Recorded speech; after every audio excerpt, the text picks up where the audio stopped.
We're going to move on now to our next panel, which is composed of two very senior individuals who are working on, one of whom is within NASA and one of whom is outside of government currently.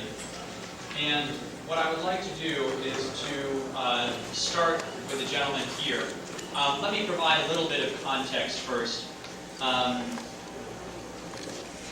The issue facing NASA is one of vehicles and timelines. And the next speaker is deeply in the midst of fundamental decisions relating to these.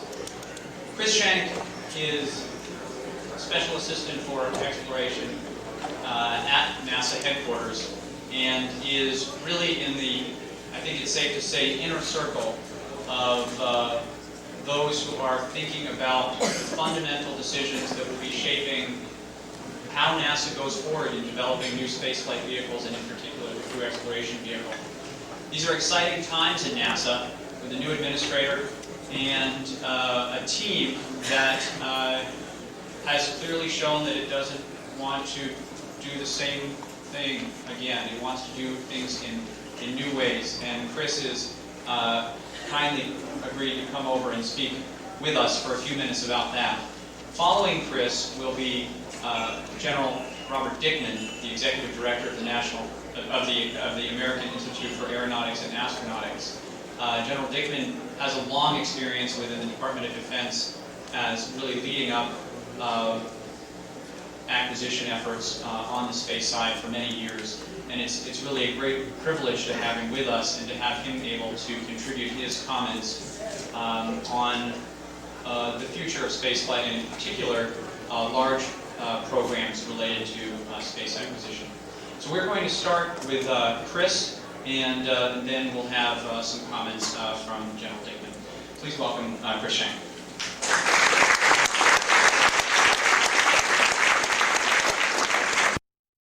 This time when I started NASA, in fact, just about 1 month to the day today. So the implants haven't quite taken yet. The only reason I'm able to get out of the office today actually is because Mike is down at Kennedy Space Center working return to flight. And actually, as I told him last Tuesday when he got back from Glenn Research Center, so Mike, we like it when you're out of the office because we get a lot of work done. And it has been an extremely busy month for me personally, and it is the best of times, it is the worst of times. My previous background before this was I worked on the House Science Committee, and before that I was a junior Air Force officer, for which General Bob Dickman was a mentor of mine, and I actually interviewed one time to be General Dickman's exec officer, just similar to being a special assistant. General Dickman was smarter than Mike Griffin was, obviously, because he didn't hire me. Whereas Mike did. Well, because he was like, "Are you crazy?" And then Mike said, he goes, "Chris, I heard that you have a problem following orders." And I was like, "Well, how have you gotten that impression?" So I found out through the grapevine, perhaps this is why. This is where he got that kind of scuttlebutt. I also noted that that Howard Ross from Glenn Research Center, now at NASA headquarters, is going to be talking to you next about the benefits of space station research. Howard was a tremendous resource for NASA during the time soon after the Columbia accident investigation. And I can't tell you enough how important he was in reframing the debate. And when Mike said during his confirmation hearing how we are at a watershed time in our space program, what he meant by that was that Columbia accident and the investigation that happened was more soul searching even than the Challenger accident investigation back in '86. There were genuine questions on Capitol Hill of why we even have a human spaceflight program. And I don't want to diminish that deep debate that was going on then, because the way Mike reframes it is, you know, we don't ask ourselves why we as a nation have a Navy every year. We don't ask those questions. We just assume we have a Navy as part of what our nation is about. And so we need to get over the questioning of why we even do human spaceflight. And it's because of people like Howard Ross that help us to reframe that message. Some people ask me what it is I do for Mike as special assistant. It's the term in the military is very often duties as assigned, and so it is again the best of times. It is the worst of times. Congratulations, you got the president to commit this nation to human spaceflight. For the next several decades, he laid out a program for returning the space shuttle to flight, completing the International Space Station, and there is some question of what the definition of complete will be. Developing the crew exploration vehicle, which I'm primarily a part of, and how we minimize that gap now, and return to the moon on Mars.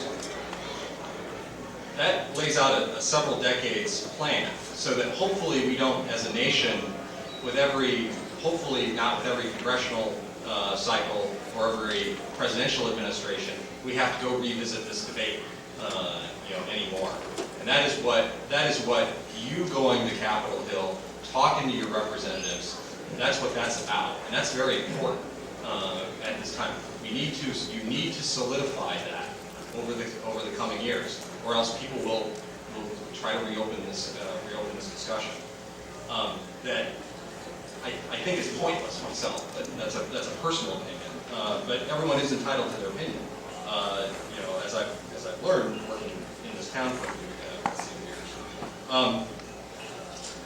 Again, Mike is deeply involved in the return to flight activities, and at a technical level, at a managerial level, at a leadership level.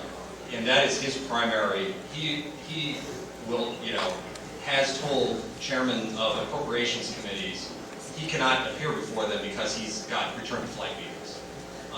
That is the priority for him. He's then given over to folks, I think George called the inner circle, if you will, folks that work on administrators, like myself. He's then given over to those of us around on staff to go work certain issues with our mission with the mission directorates, as well as and the other agencies. And so Pat Ladner is leading up the efforts on the ISS configuration, and I'm primarily involved with the crew exploration field. I wanted to keep these remarks fairly short to take questions with General Dickman that you might have. I just want to say that because we're in a procurement-sensitive time right now, there's limits to what I can answer. So I apologize. I want to apologize to you in advance of that. But these are, when we say things like we're going to accelerate the CEV to minimize the gap between the retirement of the space shuttle in 2010 or by 2010 and the first flights of the crew exploration vehicle, that is going to be some pretty busy sledding for all of us.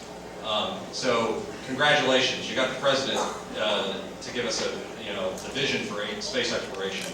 Now you have to implement it, and it's up to the people in this room and the people that are working on the various civil space programs to be part of that. And we've got a lot of work to do, and we want to have the healthy tension of debates in terms of how we should be accomplishing things. But we've got a lot of work to do, in this process. So if some of you, I hope, and I don't know how many times we've had to apologize, on behalf of Mike, sorry that we can't be at every conference, that he can't be at every conference, or that he doesn't return an email within a day or a phone call, soon afterwards. It's just that these are busy days. So congratulations, we got what we wanted. And so we had to be careful what we asked for in the busy days ahead. So with that, I'd like to turn over to, is George going to introduce General Dickman, or I would actually, sir, I'm a poor roast speaker, but I guess I should thank you actually for not hiring me back about 98 time frame. I would have enjoyed working for you, but Mike is a heck of a lot of fun too. So there you go. Anyway, sir, General Dickman.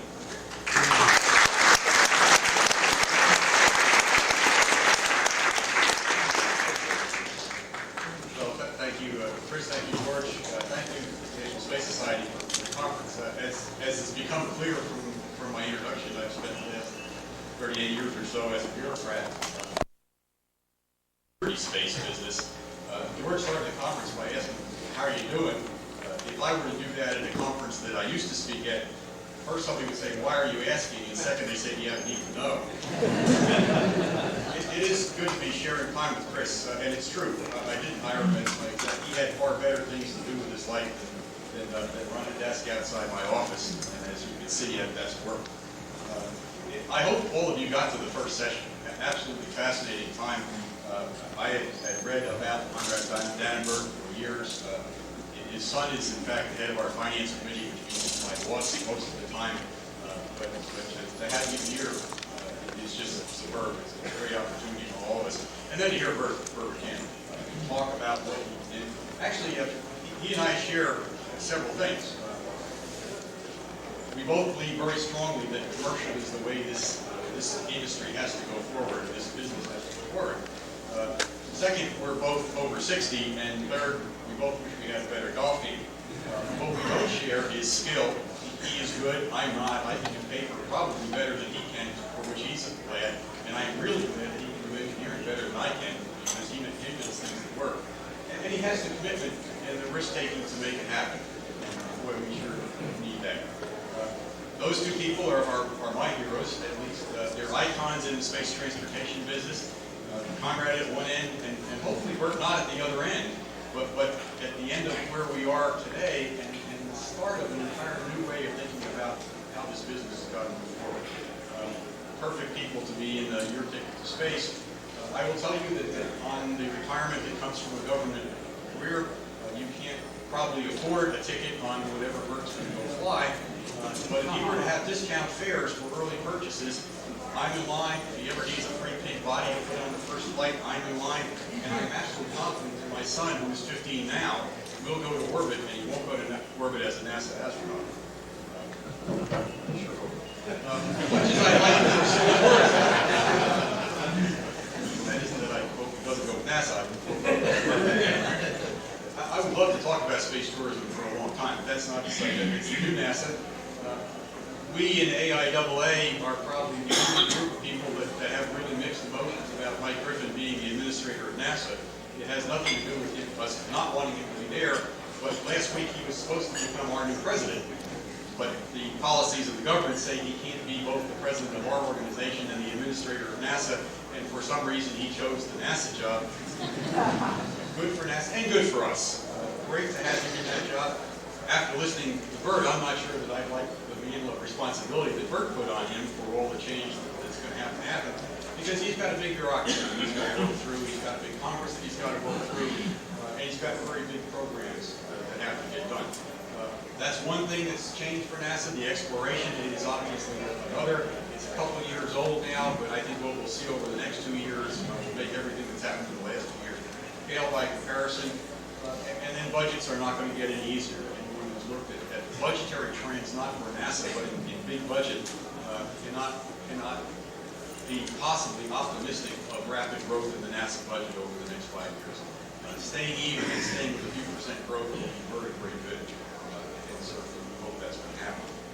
The biggest of the challenges that I think NASA is facing is what do you do with exploration? It's going to drive innovation, to be sure. It's going to drive what we do with our kids, with development, with the overall industry. It's going to compete within NASA for an awful lot of other things.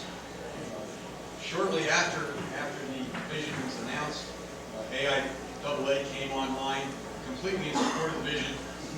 And there's an interesting statement we made that I wish I had written, but the end of it was I think, very committed. We have the ability to go where no human has gone before. And that's what this because something is the right thing to do doesn't necessarily make it an easy thing to do. Thing on NASA's plate. And so as we look at the new NASA today and over the next few minutes, Chris has sort of put what's exciting, and Bert certainly put the challenges down. I'm going to take just a couple minutes on what I think are going to be sort of administrative, if you will, challenges within NASA. And I think the biggest of those, which was alluded to in Bert's talk, was to sustain a basic R&D program within NASA at the same time as we're doing exploration. That competition within the administration is not new. I don't know what was happening between 1958 and 1961, but certainly after Kennedy's speech, exploration then to the moon became a dominant thrust within NASA, and the focus that it was really an R&D organization probably changed. As Bert would say, when it became a space line industry, a transportation company, that was even more so than it ever was back then. The challenge for NASA's R&D is not DoD-like R&D. DoD is doing R&D. You can bet that there's an end game.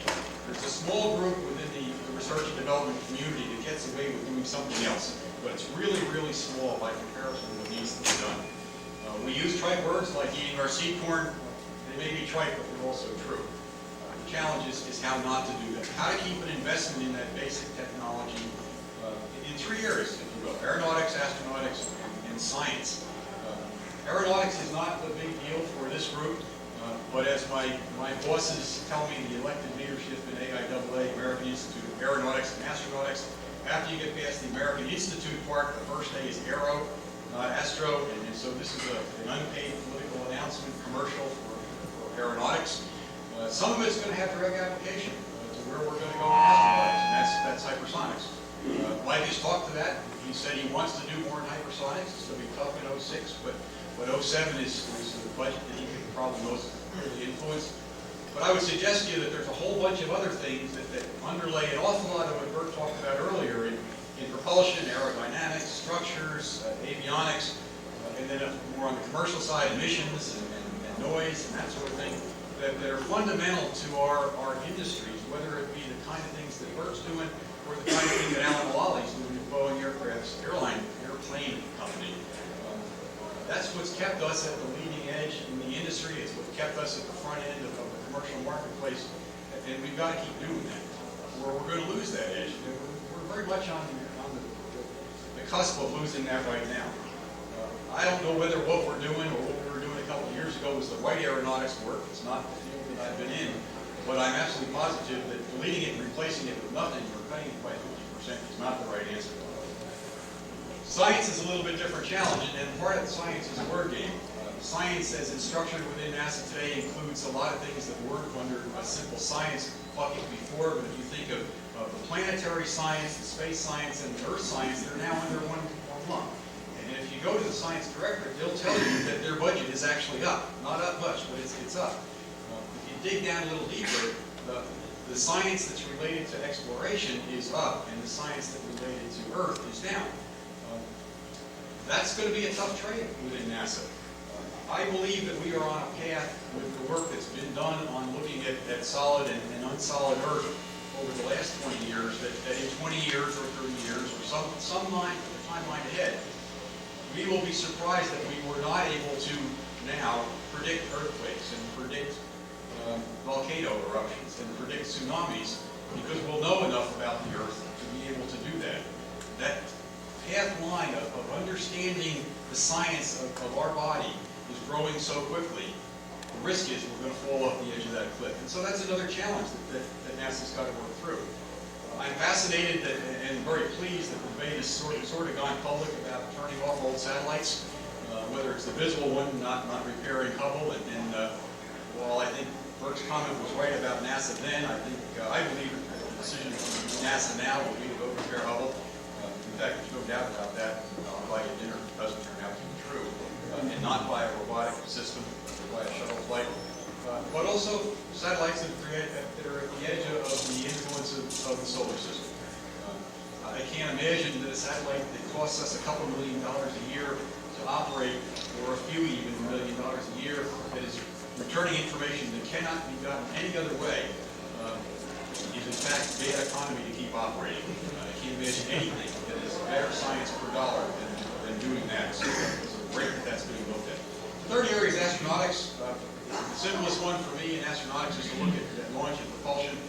We could go on to that for a long, long time, but I would love to do that. Maybe we can do Q&A. The challenge, I think, is that the nose system that we are flying today, or that's on the board today, will allow us to do in any reasonable way planetary exploration for affordable, reliable transportation to space. It's got to be something different than we're doing today, and yet we will have to make trades with the near-term dollars on whether to optimize for near-term exploration, industrial base, or long-term, really efficient ways to do that business. So kind of in a more general sense, the challenge is that while doing exploration, NASA must continue to do that basic research and development in a whole bunch of areas, or at least what I believe is that in 2020 or thereabouts, we're going to find that the exploration path that we're on is actually a dead end, or a cul-de-sac. We've got to be doing the underlying work to be able to keep our systems moving forward. The challenge is to keep that going and then also to accelerate pace at a reasonable risk. Mike, I completely agree with where Mike Griffin's come down. The pace we were on was both unnecessary and unsustainable in a public policy sense. Chris spent a lot of time on the Hill. I think he would probably tell you in words of one syllable that we could not sustain the exploration vision on a schedule that said we might go back to the moon by 2020 or 15 to 2020, and we'll put somebody in a capsule in 2014. You just can't sustain enthusiasm for that long. I spent a career in Air Force programs that have lived that long, and it's really hard to sustain enthusiasm. You talk about marching armies. Marching armies tend to march really slowly when there's a long schedule. Paper becomes the product, initiative is lost, jobs become the goal rather than things on orbit. It's a very self-defeating cycle. So we absolutely need to accelerate the schedules. You hear constantly from those outside the program, if you'd only done it my way, or if you'd only do it my way, we'd get solid results, we'd get them faster, we'd get them better, we'd probably get them cheaper. I suspect that in many cases that's true. In many cases it's not true. You'll hear those comments during this conference, you can read it in Space News, go to any blog site, and you can find lots of discussions about it. The challenge of getting things done sooner is that incurs risk. And it's risk management and risk acceptance that NASA, big NASA, as well as guys like Burke have to work their way through. So I'm going to give a couple of words of caution, and I will tell you, it's biased by my old big programs and programs that got themselves, for one reason or another, in a position where failure was not an option, where you couldn't stand down and do nothing for 3 years while you tried to recover because there were gaps in coverage or whatever drove that. The biggest challenge is that this business that we're in is not as simple as F equals MA. I think the four most dangerous words in the space business are done the calculations. Because calculations don't get you to orbit. Deciding to do the lunar orbit rendezvous as the technique to do Apollo was relatively easy. Doing Apollo was relatively hard. The step from the Saturn I to the Saturn V was not completely straightforward. There's some really, really good engineering people on the Von Braun team that made that work. Just as a quiz, and Denver, you can't answer this question. Anybody know when the first Saturn launch was? What year? 1967. No, not even close. 1964. Not even close. 62. Close. 1961.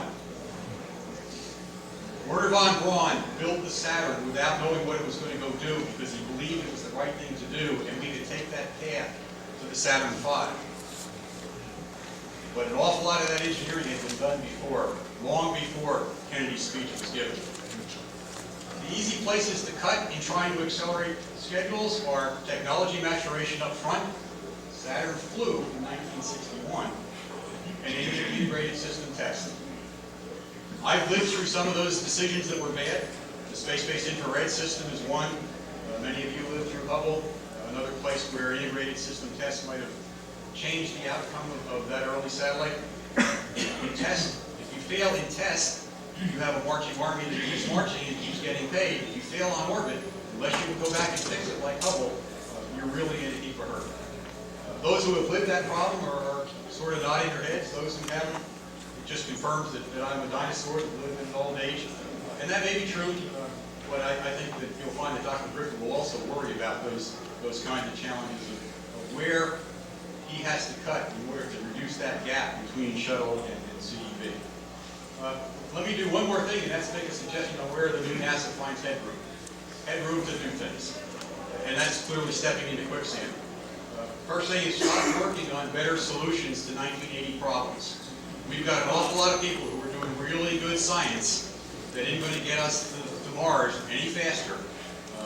Produces good postdocs, good graduate students, but it's 1980s issues being worked on 25 years later.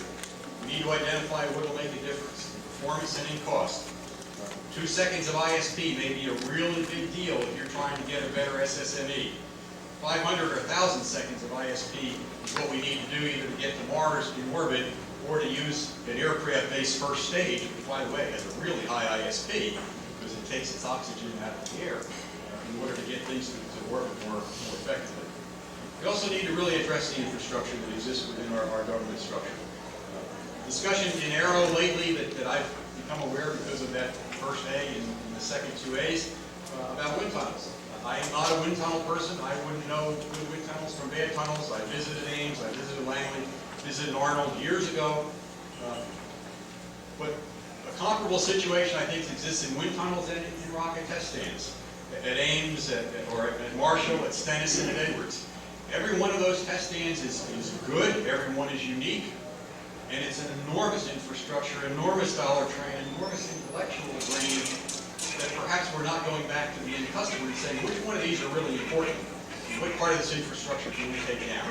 Every time we try to do it, not only do we not take something down, we get a congressional ad to make part of it better. And that's a real tough challenge and chore for all of us. I think the final challenge for NASA is people. All of us are interested in bringing good people into this business. We all struggle with experience levels. I think the challenge for all of us now is to invest in the people that we want as program managers in 2010 and 2015 and 2020. It's not, clearly you got to bring the students in order to get those, but it's not just about how do you get aerospace engineers and thinkers and visionaries into the business. It's getting people who can be program managers who have scar tissue. I think across the industry there's consensus that there aren't many of them around right now, and there's going to be less of them when that 53-year average age of the aerospace engineer moves out of the industry in another 12 years or so. And I would assert to you that there's a reason why what we look for, which is scar tissue, is called scar tissue and not calluses. It's because you get scar tissue by doing something where you get cut, where you lose, where you make a mistake and then you recover from the mistake. I followed obviously what Burt Kent's been doing for a long time, but I'll bet you not every one of the things he did worked right.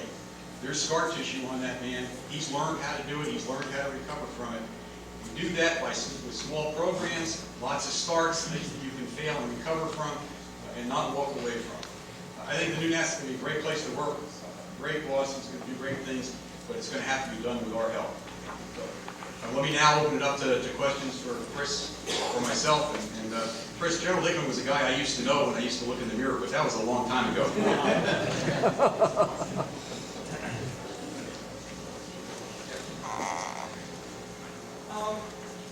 There's a panel later this afternoon on the Aldrich Commission report and beyond. With several of the changes that Mike has brought in over the past month or so since he's been on the job, seem to have moved away from several recommendations in the specifically non-traditional ways of dealing with the commercial side of the industry. Can you guys speak to what Mike plans to do with that in the future, if you even had a chance to think about it, or anything that's happened? I would love to. Yeah, no, actually, first full week on the job, Mike and I met with Bert. Actually, one day we met with Bert, met with Elon Musk, met with Bob Bigelow, on that. I have taken several actions. That's what my job is, to go run down actions on that. Several recommendations were made to us on what we need to do to change. We're listening, and I am working that. And unfortunately, I can't talk about it today. I mean, there's natural budget cycles, etc. A lot of the changes that I'm sorry, I can't get out of General Dickman saying it's genetic. It's like Mike keeps saying, quit saying, call him sir, that kind of stuff. Just it's genetics. That we're working a lot of those aeronautics issues and the way that we're dealing with commercial space companies. Let's see what I can say. When it comes to the International Space Station, crew cargo services procurement, that's one of the things you're referencing. One of the things I worked a lot of the, you've probably seen it on the web already. The fiscal year 05 operations plan. I literally walked in the door, and it was out of the $16 billion budget, you need to find $2 billion in offsets to pay for shuttle return to flight, $400 million in congressional directed items, $291 million for Hubble servicing, and on the order of $1 billion of cost increases for a number of science programs. In that op plan change, we decided to realign the management and the requirements for that ISS cargo development /acquisition to the exploration systems director, Admiral Steidel, to lead that work rather than the space ops director. So, you will be seeing a procurement here. What we say is fall, and so there is some readjustments with that. I am not happy with the pace. I am not happy with the pace that procurement was going. I am bird dogging it to no end, as Admiral Steidel will tell you. I'm sorry, not bird dogging. I'm helping. Sorry, I'm helping him in that process. So we are trying to work that. As for your point on facilities, I'm getting a briefing on that tomorrow.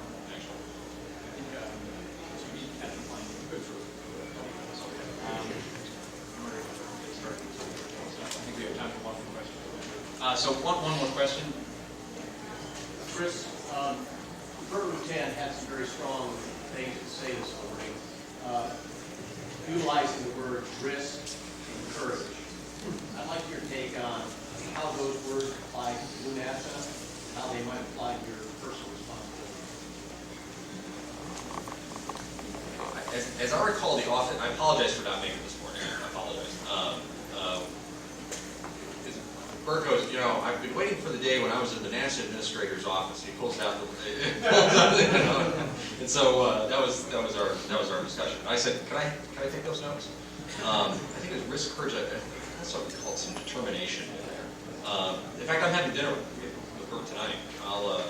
So I'll be able to apologize for him missing it. It is calculated. General Dickman's point on calculated risks, and you're going to have to build a little, test a little type stuff. We're going to have to we have to be doing a lot of work like that. And Bert is one of those kind of guys who understands build a little, test a little. If I'm missing something more to your question, perhaps take it offline or something like that. Maybe you want to talk about it. You were first. Well, I did, but I'm not sure I did. I will tell you that the risk with human space flight borne by the government is different than a lot of other technical risks we might take. I I've said to others, and I'm not sure whether it's true or not, but I believe it is, if Challenger had gone down with a 4-person military crew while launching a military satellite, I believe we would have been flying in 6 months. But it didn't. It went down with a teacher on board and 6 other souls, and it changed the dynamic entirely of return to flight.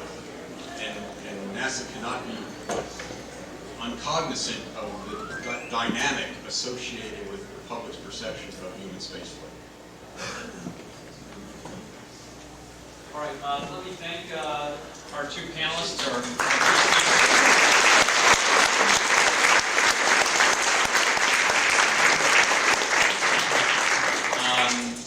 Really important stuff, and we're very honored to have them come and share their thoughts with them. And I know in particular General Dickman had to fit this into his busy schedule.